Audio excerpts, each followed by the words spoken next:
Hi, my name is Kayleigh Swift. I'm an associate here at MB Property Law.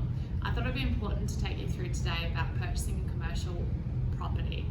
So purchasing a commercial property is a big investment that you're making. You want to make sure that the contract you're entering into is satisfactory and protects you from a legal perspective. So as a buyer, when entering into a commercial contract, you need to be aware that unlike residential contracts, there's often no cooling off period. So once you enter into this contract, it's a legally binding contract. Unless you make it subject to certain conditions, you're locked into this contract. So as a solicitor acting for a commercial buyer, we would obviously recommend including certain conditions to protect the buyer. Some of these conditions that we might recommend, depending on the situation of the buyer, could be a finance condition. So do you need to obtain finance to purchase this property? If so, then we'd put in a finance condition for a reasonable period of time to allow you to obtain finance. If you're unable to obtain finance in that period, you'd be able to terminate the contract and receive any deposit you've paid back with no penalty payable to you, and the contract would be at an end. Another condition we may look to include in a commercial contract would be due diligence.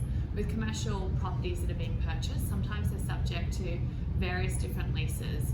We want to have time to be able to review those leases, understand what are the ramifications for you as a buyer coming in as a new owner and taking on all these leases.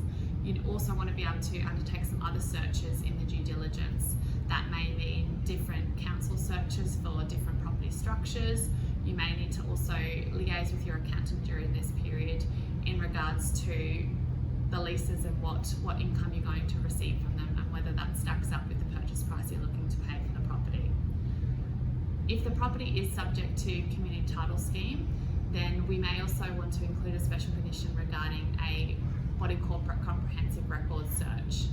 That search will allow you to be aware of various things to do with the body corporate. So we'll be able to obtain a copy of the community management statement, which will outline to you all the bylaws that you are responsible to uphold.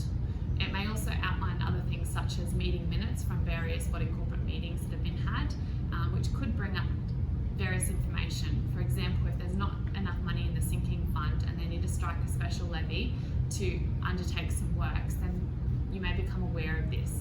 This could be quite a significant out-of-pocket expense that you're not expecting and may deter you from wanting to purchase this property. The other condition that we may look to have in a commercial contract is obviously your building and pest inspection. So you need to make sure that the building's actually sound, both from a structural point of view and make sure that it's not subject to any infestation from termites, for example. So make sure the contract's subject to this condition, again allows you the added protection.